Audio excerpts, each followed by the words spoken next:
Assalamualaikum warahmatullahi wabarakatuh. Kali ini kita akan sama-sama belajar tentang memahami dan mencipta cerita fantasi atau imajinasi.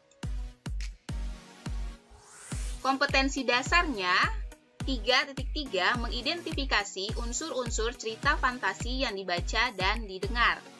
4.3 menceritakan kembali isi cerita fantasi yang dibaca dan didengar. Anak-anak, apakah kalian pernah menonton film kartun berjudul Aladin? Atau mungkin kalian pernah menonton film kartun berjudul Tinkerbell? Nah, kedua contoh yang Ibu Guru sebutkan tadi merupakan contoh dari cerita fantasi atau imajinasi. Lalu, apa pengertian cerita fantasi atau imajinasi? Mari sama-sama kita lihat.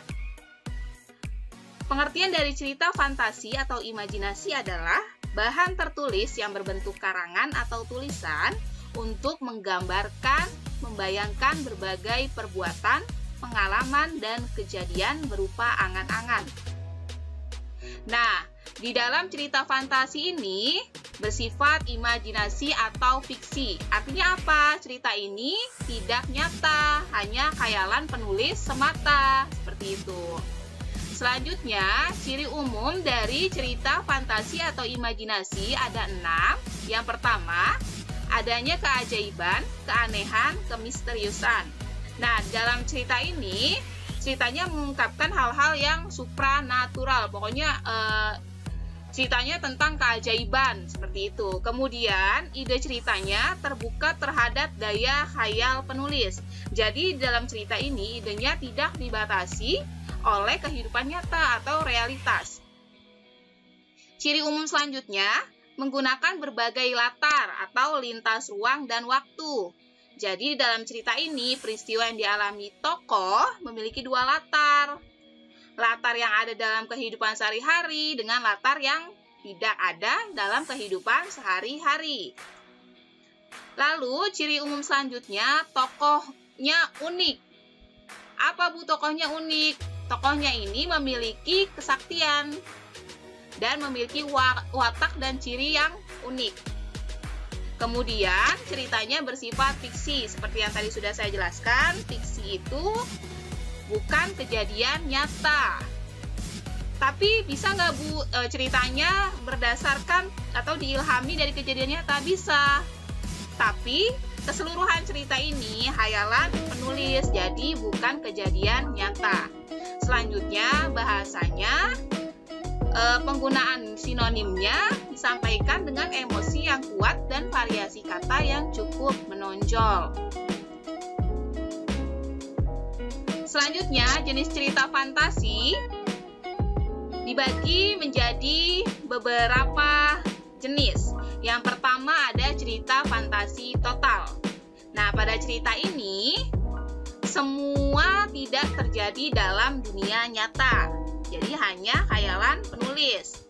Kemudian ada cerita fantasi irisan. Nah, cerita fantasi ini mengungkapkan fantasi tetapi masih menggunakan nama-nama dalam kehidupan nyata. Selanjutnya ada cerita fantasi sezaman.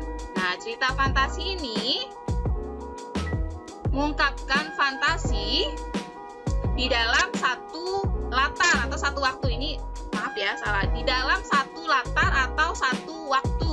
Cerita fantasi sezaman.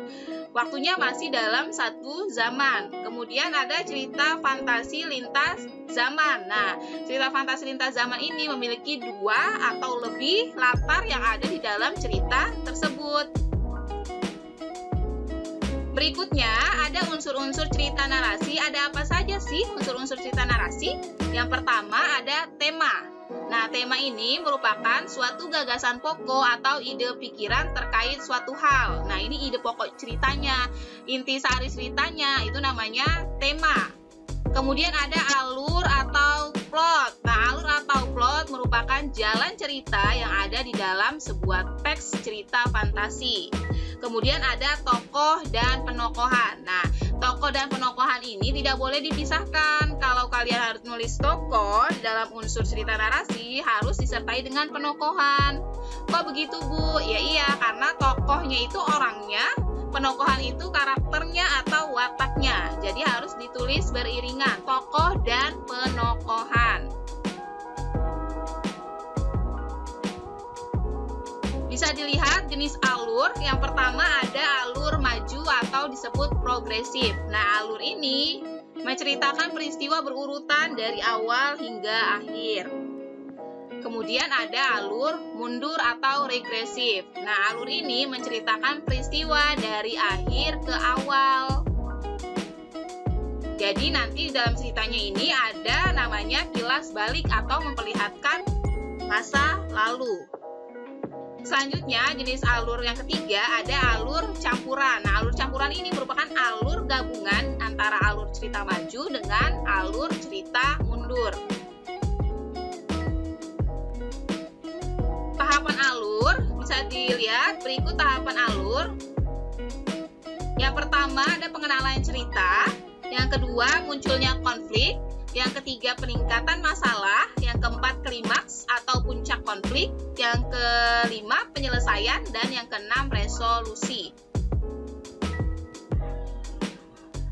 Selanjutnya tokoh dan penokohan dibagi menjadi tiga. Yang pertama ada protagonis.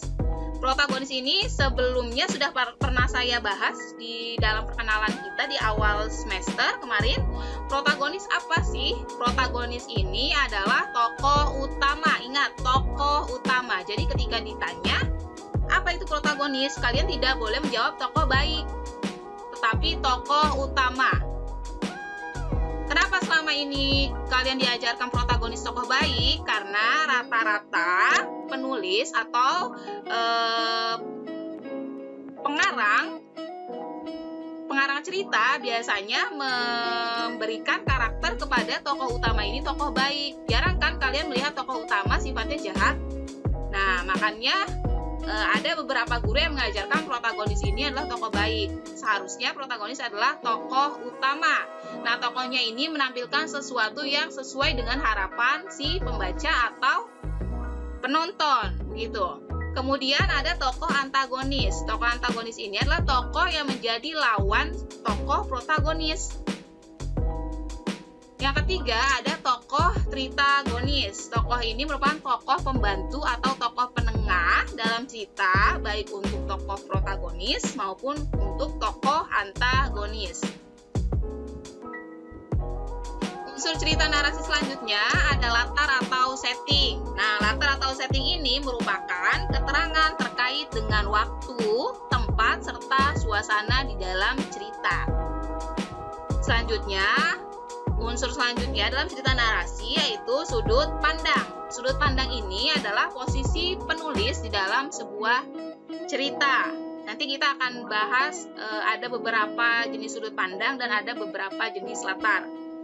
Nah, unsur selanjutnya, unsur cerita narasi selanjutnya, amanat, yaitu sebuah pesan moral yang disampaikan pada teks cerita fantasi yang di dalamnya berisi pelajaran berharga yang dapat kita aplikasikan. Baik, sama-sama kita lihat jenis latar atau setting. Ada latar waktu, kalian bisa lihat contohnya pagi hari, siang hari, hari libur, dan lain-lain. Kemudian latar tempat, contohnya di rumah, di hutan, di taman, dan lain-lain, yang menjelaskan tentang tempat. Kemudian latar suasana, contohnya mengharukan, bahagia, mencekam, mengagetkan, dan lain-lain.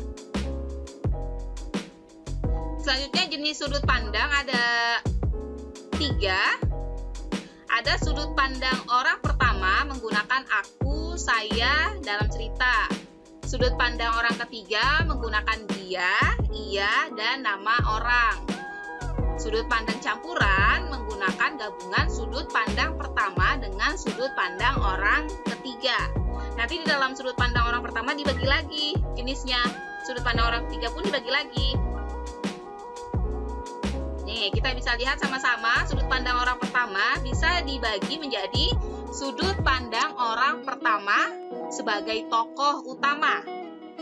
Jadi, si penulis ini seolah-olah masuk di dalam cerita sebagai tokoh utama. Bisa kalian lihat contoh kalimatnya. Aku sedang mengamati lemari jam yang berdiri kaku di pojok ruangan. Ukiran jati bertuliskan huruf Jawa kuno menjadi saksi bisu kelahiranku. Nah, ini kan dia menggunakan kata aku, berarti sudut pandang orang pertama. Tetapi di dalam kutipan tersebut seolah-olah pengarang ini masuk ke dalam cerita sebagai tokoh utama. Makanya disebut sudut pandang orang pertama, tokoh utama. Yang selanjutnya ada sudut pandang orang pertama, tokoh sampingan. Nah, pada teknik ini tokoh aku hadir tidak dalam peran utama, melainkan peran pendukung atau tokoh tambahan. Bisa kita lihat bersama kutipan ceritanya. Brak, sekali lagi aku dibuat kaget dengan suara pintu dari samping kamarku. Erika pergi terburu-buru sambil lari tunggang langgang. Sepertinya ia terlambat kuliah lagi. Erika adalah gadis yang manis. Ia ramah dengan semua orang. Tidak heran jika banyak orang menyukainya. Nah, bisa kalian lihat perbedaannya di antara kutipan cerita yang sudut pandang orang pertama tokoh utama dengan kutipan cerita sudut pandang orang pertama tokoh sampingan. Bisa kalian lihat sangat berbeda. Akunya itu kalau di sudut pandang orang pertama tokoh utama ini sebagai si tokoh utama, sedangkan yang contoh kedua ini sudut pandang orang pertamanya ini akunya ini sebagai tokoh sampingan, bukan sebagai tokoh utama. Tokoh utamanya siapa? Tokoh utamanya si Erika ini, gitu. Itu sudut pandang orang ketiga. Dibagi menjadi sudut pandang orang ketiga serba tahu, yaitu penulis akan menceritakan apa saja terkait tokoh utama. Nah, seakan-akan dia nih tahu segalanya gitu. Bisa kalian lihat contoh kutipan ceritanya. Sudah 6 bulan ini Naomi terjun pada dunia tarik suara. Ayah dan ibunya tidak ada yang merestui jalur karir yang dia geluti. Ia sampai beradu argumen dengan sang ayah yang memang memiliki watak keras. Nah, kalian bisa merasakan kalau penulis dan pembaca ini tahu gitu loh. Si Naomi ini seperti apa gitu. Dia tuh seakan-akan serba tahu si penulisnya begitu. Kemudian ada sudut pandang orang ketiga pengamat. Nah, pada sudut pandang orang ketiga pengamat ini, penulis menceritakan hanya sebatas pengetahuannya saja. Kita lihat bersama contoh kutipannya. Entah apa yang terjadi dengannya seminggu belakangan ini.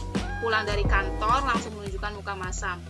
Belum lagi puasa bicara yang sudah ia lakukan seminggu belakangan ini. Nah, ini kan si penulis nggak tahu gitu. Penulis nggak tahu dia kenapa gitu. Dia kenapa pulang dari kantor mukanya masam gitu. Penulis nggak tahu, dia hanya mengamati kalau si ia ini mungkin sedang marah atau sedang ngambek gitu. Tapi nggak tahu alasannya marah dan ngambek itu apa gitu. Nah, itu namanya sudut pandang orang ketiga pengamat. Sampai di sini, semoga kalian paham dengan apa yang saya jelaskan. Jika ada yang kurang jelas, kalian bisa tanyakan langsung ke saya. Kemudian saya berikan tugas, silakan cek Google Classroom kalian. Akan ada tugas 3.3, silakan dikerjakan. Terima kasih. Wassalamualaikum warahmatullahi wabarakatuh.